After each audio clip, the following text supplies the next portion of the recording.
नमस्कार, स्वागत है आपका एबीपी गंगा में। मैं हूं अवधेश। आप देख रहे हैं सत्याग्रह, जिसमें अगले घंटे में यूपी उत्तराखंड समेत देश दुनिया की खबरों से आपको रूबरू कराएंगे। शुरुआत करते हैं सत्याग्रह की, सत्याग्रह 70 के साथ। सीतापुर में मिश्रित सीएससी के स्वास्थ्य कर्मियों का वीडियो वायरल। सीएससी में डांस करते दिखे नर्स और स्वास्थ्य कर्मचारी। वीडियो सामने आने के बाद महकमे पर सवाल। बदायूं वाहन चेकिंग के दौरान हुआ बवाल। उपद्रवियों ने किया पथराव और पुलिस की गाड़ी की तोड़फोड़। पूरी घटना सीसीटीवी में कैद। आलापुर थाना इलाके का मामला। उपद्रवियों के हमले में कई पुलिसकर्मी घायल। भारी संख्या में पुलिस फोर्स ककराला कस्बे में तैनात। प्रयागराज पुलिस ने अतीक अहमद और उसके बेटे अली अहमद समेत 3 लोगों के खिलाफ निचली अदालत में दाखिल की चार्जशीट। प्रॉपर्टी डीलर पर जानलेवा हमले और रंगदारी मामले में दर्ज हुई एफआईआर। बाराबंकी में व्यापारियों ने बाजार बंद किया। जीएसटी विभाग के छापे के डर से बाजार बंद किया। तहसील फतेहपुर कस्बे का मामला। प्रयागराज के करछना में झाड़ियों में युवक का शव मिलने से सनसनी। मृतक की शिनाख्त नैनी थाना क्षेत्र के निवासी अरेल गांव के रूप में हुई। हत्या के कारणों का पता नहीं। अंबेडकर नगर में अज्ञात कारणों से बैंक में लगी आग। जिला मुख्यालय स्थित बैंक ऑफ इंडिया में लगी आग। दमकल कर्मियों ने आग पर काबू पाया। मऊ के मधुबन तहसील के दुबरी इलाके में लगी आग। 6 झोपड़ियां जलकर राख हो गईं। चूल्हे की राख से निकली चिंगारी से लगी थी आग। आग पर काबू पाया गया। अलीगढ़ में तेज रफ्तार बस नियंत्रित होकर जररपुर पर पलटी। 72 साल के बुजुर्ग की मौत। 1 दर्जन लोग घायल। थाना गोंडा क्षेत्र का मामला। महोबा में कार से बाइक की भिड़ंत। कार चालक और बाइक सवार की मौके पर मौत। एक की हालत गंभीर। महोबा कोतवाली कस्बे के नरसिंहकुटी की घटना। देहरादून हरिद्वार बाईपास रोड पर हादसा। तेज रफ्तार ट्रक ने स्कूटी सवार को टक्कर मार दी। स्कूटी सवार युवक की मौके पर मौत। ट्रक ड्राइवर मौके से फरार। फिरोजाबाद में एसडीएम सत्येंद्र कुमार सड़क हादसे में हुए घायल। टुंडला में कोहरे के कारण हुआ हादसा। कौशाम्बी पुलिस को बड़ी सफलता। 24 घंटे के अंदर कार लूट के आरोपियों को किया गिरफ्तार। फिल्मी स्टाइल में लूट को अंजाम दिया था। कोखराज थाना इलाके का मामला। कानपुर में ऋषभ तिवारी हत्याकांड में चौंकाने वाला खुलासा। पत्नी ने ही प्रॉपर्टी हड़पने के लिए की थी हत्या। अपने प्रेमी और उसके साथी के साथ मिलकर पति को ओवरडोज देकर मारा। सचेंडी पुलिस ने तीनों आरोपियों को गिरफ्तार कर भेजा जेल। ऋषभ के पिता की 4 महीने पहले, जबकि उसकी मां की काफी पहले मौत हो चुकी है। बहराइच पुलिस को मिली बड़ी सफलता। 2 किलो 500 ग्राम चरस के साथ एक तस्कर को गिरफ्तार किया। खैरीघाट थाना क्षेत्र का मामला। मेरठ में ठगी के मास्टरमाइंड को किया गिरफ्तार। 35 अधिक घटनाओं को दे चुका अंजाम। क्राइम पेट्रोल देखकर बना था ठग। आजमगढ़ में युवक को दबंगों ने गोली मार दी। युवक गंभीर रूप से घायल हुआ। आपसी विवाद में साले ने जीजा गोली मार दी। अरौला थाना क्षेत्र के समदी गांव का मामला। मसूरी में घनानंद राजकीय इंटर कॉलेज में साइंस ब्लॉक में चोरी। 6 कमरों के ताले तोड़कर अलमारी में रखे कीमती सामान पर हाथ साफ किया। पुलिस ने दर्ज किया केस। आजमगढ़ में 25,000 खानावी बदमाश मुठभेड़ में घायल हुआ। आरोपी के पास अवैध असलाह, कारतूस और बाइक बरामद। थाना बरहद क्षेत्र में मुठभेड़। झांसी सदर से विधायक रवि शर्मा ने अपनी ही सरकार पर लगाया अवैध खनन कराने का आरोप। कहा इससे शासन को राजस्व की क्षति हो रही है। लखनऊ में व्यापारी से लूट का हुआ खुलासा। 5,20,000 हथियार के साथ आरोपी राजा मिश्रा और विशाल पाल गिरफ्तार। आलमबाग में व्यापारी से हुई 15 लाख रुपए की लूट। गोरखपुर में सीएम ने लगाया जनता दरबार। दूर दूर तक अपनी फरियाद लेकर पहुंचे लोगों की सुनी समस्याएं। अधिकारियों को दिए निर्देश। मैनपुरी और खतौली में हुई हार के बाद एक्शन में भाजपा दोनों सीटों पर वरिष्ठ पदाधिकारियों की टीम भेजेगी। रणनीति चुनाव प्रबंधन के स्तर पर चूक की होगी पड़ताल। मैनपुरी में सपा की जीत पर कार्यकर्ताओं के हौसले बुलंद। इटावा जिला पंचायत अध्यक्ष अभिषेक यादव का दावा, भाजपा की जमीन खिसक रही है। देहरादून में उत्तराखंड राज्य वन्यजीव बोर्ड के सचिवालय में हुई बैठक में 12 प्रस्ताव पर विचार किया गया। वन्यजीव से जान गंवाने वाले लोगों को मुआवजा 4 से 6 लाख किया गया। देहरादून में भाजपा के प्रदेश प्रभारी दुष्यंत गौतम ने दायित्वों को लेकर बड़ी बात कही। कहा संगठन स्तर पर दायित्व दिए जाने वाले कार्यकर्ताओं की लिस्ट तैयार। पदाधिकारियों से बताकर लिस्ट फाइनल हो। हल्द्वानी पहुंचे सीएम हरीश रावत ने हिमाचल में मिली कांग्रेस की जीत पर दिया बयान। कहा हिमाचल की जीत से पूरी कांग्रेस को मिली संजीवनी। हल्द्वानी के लालकुआं में श्रमिकों के धरने को कांग्रेस का मिला समर्थन। पूर्व सीएम हरीश रावत, नेता प्रतिपक्ष यशपाल आर्य, विधायक सुमित हृदयेश ने श्रमिकों से मुलाकात की। कोटद्वार में भव्य रूप से सजाया गया पौराणिक सिद्धवली मंदिर। वार्षिक अनुष्ठान को देखते हुए मंदिर को भव्य रूप में सजाया गया। पूरे मंदिर परिसर में 104 तरह के अलग फूलों से सजाया गया। रुद्रपुर में तेज रफ्तार ट्रक हुआ दुर्घटनाग्रस्त। ट्रक में लगी आग। चालक और परिचालक ने कूदकर जान बचाई। रुद्रपुर से बरेली जा रहा था ट्रक। देहरादून में सहकारिता विभाग में जिला सहकारी बैंकों में हुई भर्तियों में गड़बड़ी की जांच रिपोर्ट अटकी। जांच समिति 2 महीने पहले ही शासन को सौंप चुकी जांच रिपोर्ट। बड़कोट में पुलिस को शराब, स्मैक और चरस तस्करी के खिलाफ बड़ी कामयाबी। एनडीपीएस एक्ट के तहत 30 आरोपी गिरफ्तार। श्रीनगर गढ़वाल में छात्रों का हंगामा। जल्द छात्र संघ चुनाव कराने की मांग।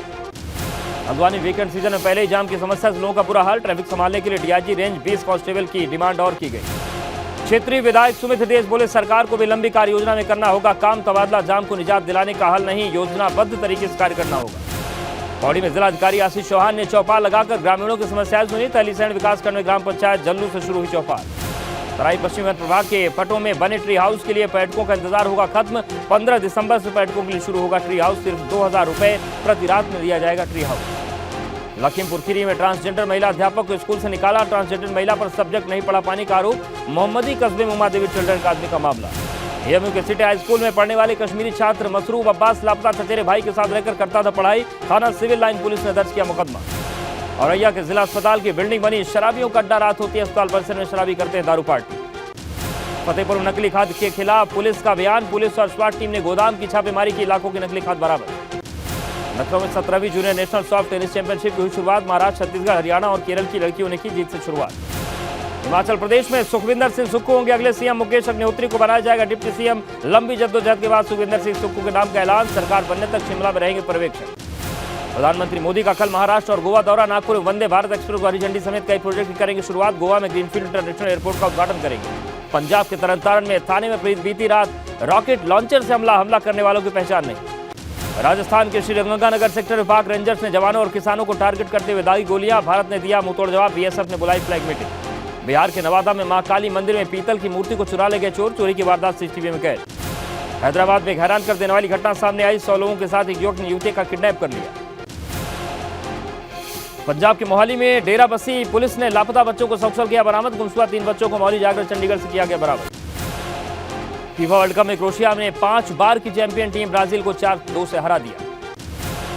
क्रोएशिया ने लगातार दूसरा नॉकआउट मैच पेनाल्टी पर जीता, जापान के बाद ब्राजील के खिलाफ भी जीत के हीरो रहे क्रोएशिया के goalkeeper Dominik Livakovic.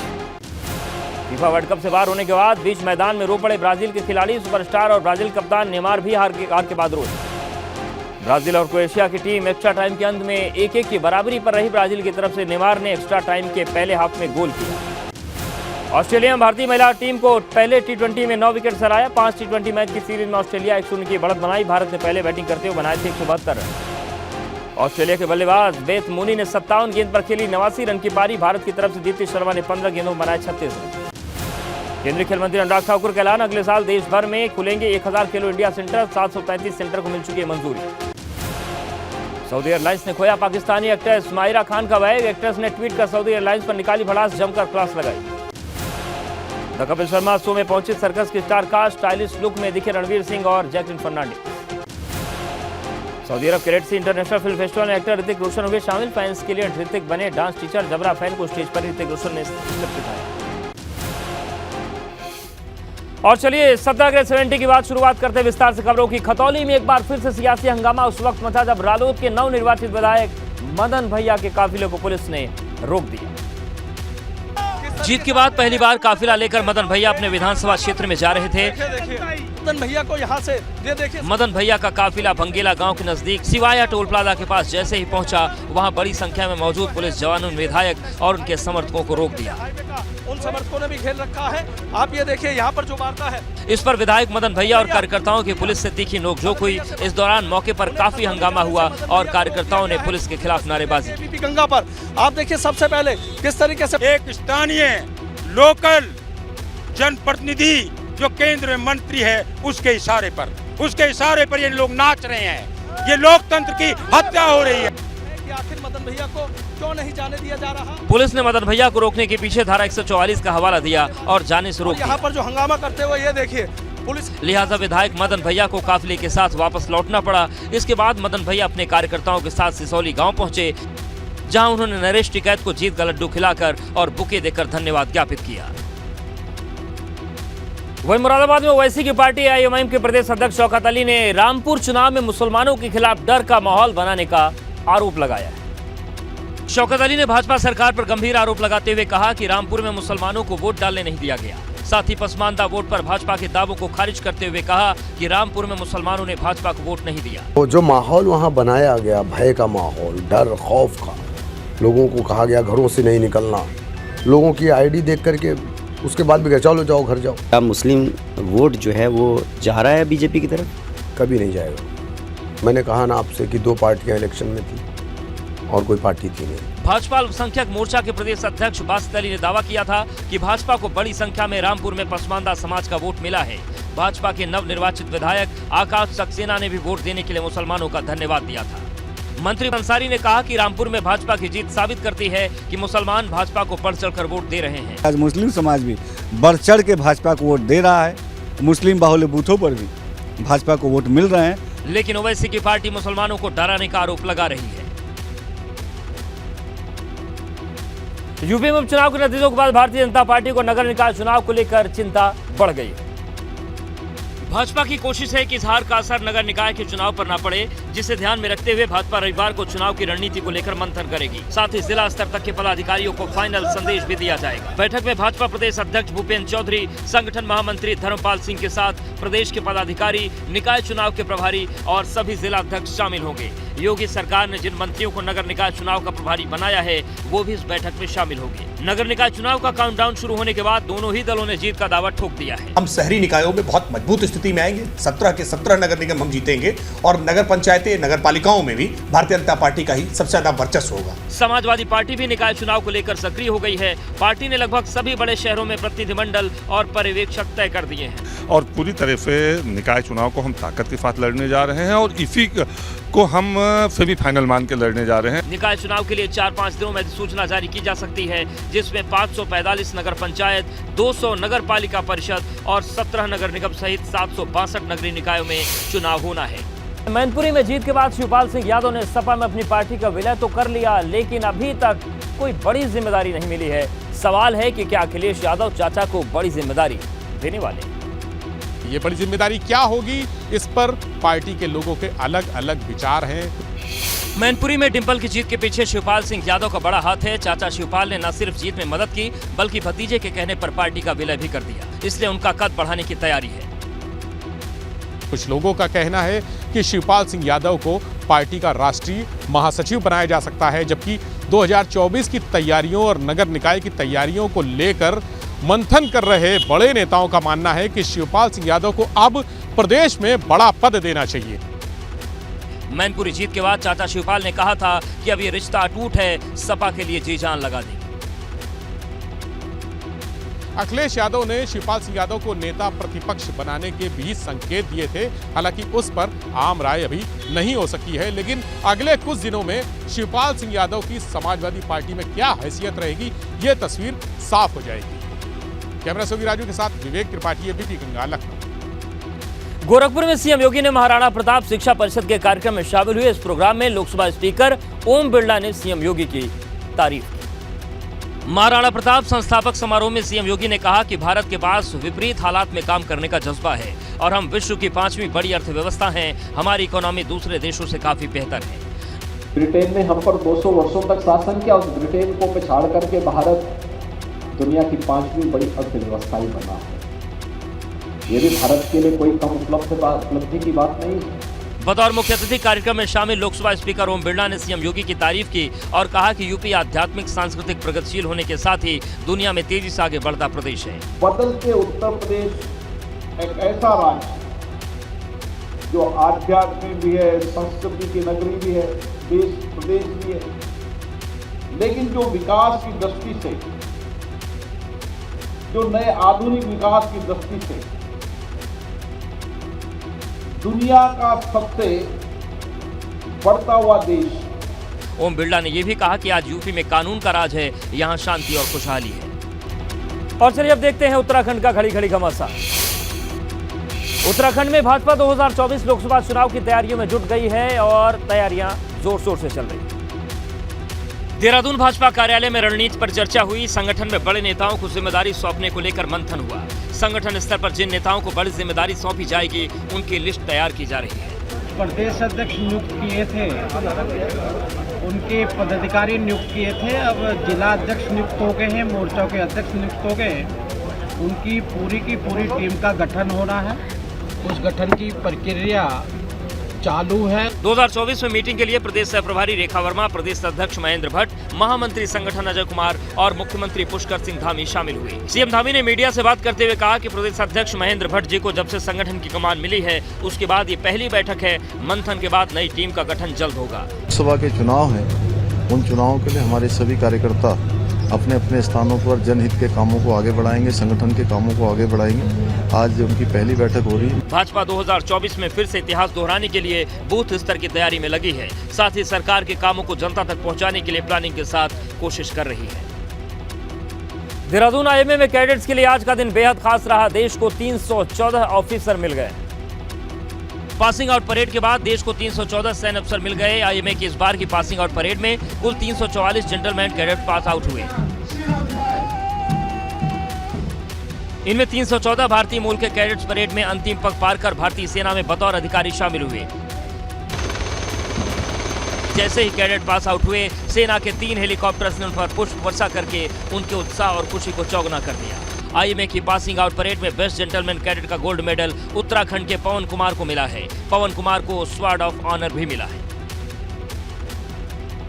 Passing out parade में 11 मित्र देशों के कुल 30 कैडेट्स भी पास आउट हुए हैं। 11 मित्र देशों में 30 कैडेट्स हैं। भूटान के 13, मालदीव के 3, म्यांमार के 1, नेपाल के 2, श्रीलंका के 4, सूडान के 1, तजाकिस्तान के 2, तंजानिया के 1, तुर्किस्तान के 1, वियतनाम के 1, उज्बेकिस्तान से 1 कैडेट शामिल है। अफगानिस्तान में तालिबान राज आने के बाद इस देश के जीसी पीओपी में शामिल नहीं थे। ऐसा पहली बार हुआ है कि अफगानिस्तान के जेंटलमैन कैडेट पीओपी में ना हो। वहीं अयोध्या में बन रहा भव्य राम मंदिर 2024 में पूरा हो जाएगा। निर्माण में हर उस चीज का ख्याल रखा जा रहा है जो मंदिर को और दिव्य और भव्य बना देगा। राम मंदिर को खास तरीके से डिजाइन किया जा रहा है। काम में लगे इंजीनियर्स को ऐसा ऑप्टो मैकेनिकल सिस्टम विकसित करने के लिए कहा गया है जिसमें हर साल रामनवमी के दिन दोपहर 12 बजे रामलला के ललाट पर सूर्य की किरण सीधी पड़ेगी। रामनवमी के दिन यानी कि भगवान रामलला के जन्मोत्सव के दिन भगवान राम के मस्तक को ललाटित करते हुए सूर्य की किरण दोपहर 12 बजे भगवान राम के मस्तक पे पड़े। इस तरह से मंदिर का निर्माण कार्य किया जा रहा है जिसके लिए वैज्ञानिकों की टीम बनाई गई है। मंदिर में रामलला के ललाट पर सूर्य की किरण जैसे ही पड़ेगी उसी समय रामनवमी का भव्य जन्मोत्सव मनाया जाएगा। लोगों ने आज के समय के जो हमारे बड़े देश में इस विधा में एक्सपर्ट लोग हैं उनके सामने कुछ नया करने का एक दिया है, लोग कर रहे हैं। राम मंदिर का निर्माण लगभग 60% पूरा हो गया है। 2023 के दिसंबर में मंदिर का प्रथम तल बनकर तैयार हो जाएगा और भगवान रामलला अपने दिव्य मंदिर में 2023 के जनवरी में विराजमान हो जाएंगे। मुख्यमंत्री योगी आदित्यनाथ पर विवादित टिप्पणी करने पर सपा प्रवक्ता अनुराग भदौरिया की मुश्किलें बढ़ गई। लखनऊ पुलिस ने अनुराग भदौरिया के चिन्हट के फार्म हाउस में कुर्की का नोटिस चस्पा कर दिया है। पुलिस की इस कार्रवाई पर राजनीति शुरू हो गई है। अनुराग भदौरिया की सास और सपा की पूर्व सांसद सुशीला सरोज ने इस कार्रवाई को राजनीति से प्रेरित बताया। मैं भी समाजवादी पार्टी से हूँ, मैं सांसद रही हूँ, कई बार फाउंडर मेंबर हूँ। अनुराग भदौरिया जी भी प्रवक्ता हैं, तो ये इसके पीछे पार्टी को नुकसान पहुँचाना है, हम लोग को व्यक्तिगत तौर से नुकसान पहुँचाना है। अनुराग भदौरिया की सास ने बताया कि मकान उनका है, अनुराग कभी कभी यहाँ आते हैं। ऐसे में जो घर अनुराग का है ही नहीं उसे कुर्क कैसे किया जा सकता है। देखिए ये मकान मेरा है, हमने और हमारे पति जी ने बहुत मेहनत से इस मकान को बनाया है, जबकि अनुराग का इससे लेना देना कुछ नहीं है। और ये देख लीजिए कागज हमारे पास है, ये हमारे नाम से है सब, ये देख लीजिए। अनुराग भदौरिया ने एक डिबेट शो में सीएम योगी और उनके गुरु अवैधनाथ पर विवादित बयान दिया था। इस मामले में पुलिस ने केस दर्ज कर उनको तलाश शुरू कर दी है। अनुराग ने कोर्ट से अग्रिम जमानत लेने की कोशिश की लेकिन याचिका खारिज हो गई। अब पुलिस उनके लखनऊ के लोकल एड्रेस पर कुर्की का नोटिस चस्पा कर दी है। वहीं कांग्रेस की भारत जोड़ो यात्रा आज बरेली पहुंची जिसमें निकाय चुनाव की तैयारियों के साथ 2024 की तैयारी की पूरी झलक देखने को मिली। सलमान खुर्शीद ने भारत जोड़ो यात्रा को हरी झंडी दिखाई। इस दौरान कांग्रेस कार्यकर्ताओं का जोश हाई था। भारत जोड़ो यात्रा से पहले अम्बेडकर पार्क में एक सभा का आयोजन किया गया। बरेली में यात्रा शहर से शुरू होकर देवचरा में संपन्न हो गई। दरअसल प्रादेशिक तौर पर कांग्रेस की यात्रा का खास मकसद है। जहां जहां राहुल गांधी अपनी यात्रा के जरिए नहीं पहुंच पा रहे, वहां वहां प्रदेश इकाई को यात्रा का प्रभाव पहुंचाने का निर्देश दिया गया है। भारत जोड़ो यात्रा का जो प्रभाव है वो गांव-गांव तक पहुंच जाए, हर क्षेत्र में पहुंच जाए, ऐसा ना हो कि कोई क्षेत्र वंचित रह जाए। मोदी सरकार पर सलमान खुर्शीद ने निशाना साधते हुए कहा कि 10 सालों में देश में लोगों में दूरियां आई हैं, इसलिए चुनाव जीतने से ज्यादा जरूरी है देश को जोड़ना। पिछले 10 साल में जो परिस्थितियां इस देश में बनी हैं, उसमें जो हमें आपस का लगाव था, जो समाज में लगाव था, वो कम हुआ है। प्राथमिकता है कि पहले इस देश को जोड़ो, चुनाव जीतो, चुनाव हारो, कुछ होने नहीं जा रहा है। दरअसल इन दिनों राहुल गांधी भारत जोड़ो यात्रा पर हैं। जनवरी में राहुल गांधी की यात्रा यूपी में प्रवेश करेगी। रेल मंत्री अश्विनी वैष्णव 2 दिवसीय वाराणसी दौरे पर हैं। आज पहुंचते ही रेल मंत्री का गर्मजोशी के साथ वाराणसी में स्वागत किया गया। रेल मंत्री अश्विनी वैष्णव ने वाराणसी रेलवे स्टेशन और कैंट एरिया का निरीक्षण किया, एक एक चीज को बारीकी से समझा। इस दौरान उन्होंने कहा कि काशी तमिल संगमम को यादगार बनाने के लिए जल्द ही काशी तमिल संगमम ट्रेन सेवा शुरू की जाएगी। इसके साथ ही रेल मंत्री ने बहुत जल्द लंबी दूरी वाली वंदे भारत ट्रेन की सेवा मिलने की बात कही। काशी तमिल संगमम एक ऐसा अद्भुत कार्यक्रम है जिससे कि देश में एक कल्चरल एक्सचेंज की और एक जो बहुत पुरानी हमारी परंपरा है, काशी और तमिलनाडु के बीच में जो बहुत पुराना एक लिंकेज है, वो लिंकेज एक बहुत सुदृढ़ रूप से उभर रहा है। वाराणसी में रेल मंत्री ने बताया कि वाराणसी जंक्शन को वर्ल्ड क्लास स्टेशन की कैटेगरी में सेलेक्ट किया गया है, जिसकी डिजाइन पर काम चल रहा है। पूरे प्रोजेक्ट पर तकरीबन 800 करोड़ रुपए खर्च किए जाएंगे। माननीय प्रधानमंत्री श्री नरेंद्र मोदी जी ने कहा है कि 50 साल आगे की सोच के प्लानिंग करो। जाहिर तौर पर वाराणसी जंक्शन को दुनिया के सर्वश्रेष्ठ रेलवे स्टेशन में एक बनाने का प्लान है। चक्रवात मैंडेउस 9 दिसंबर को देर रात तमिलनाडु से टकरा गया, जहां उसने कई शहरों में भारी तबाही मचाई है।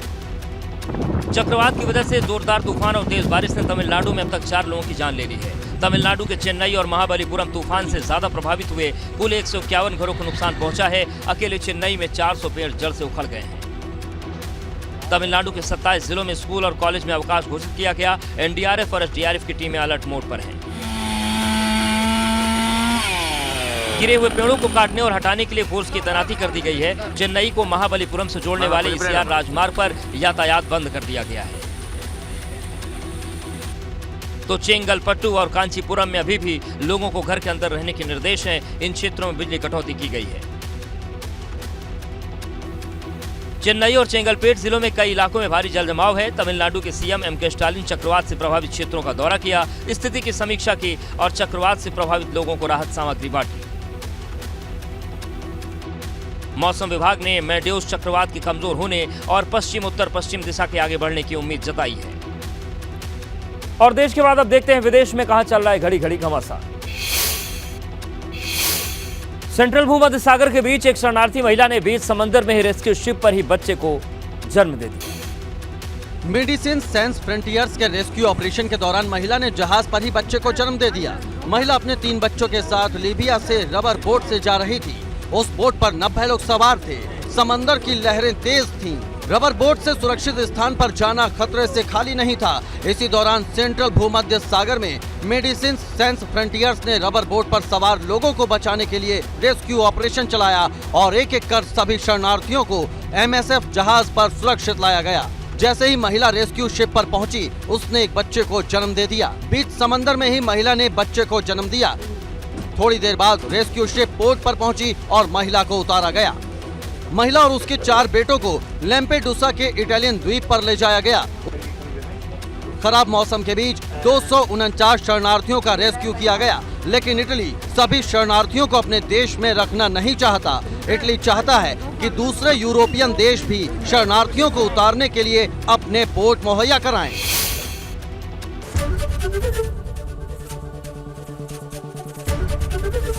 एबीपी गंगा, खबर आपकी, जुबान आपकी।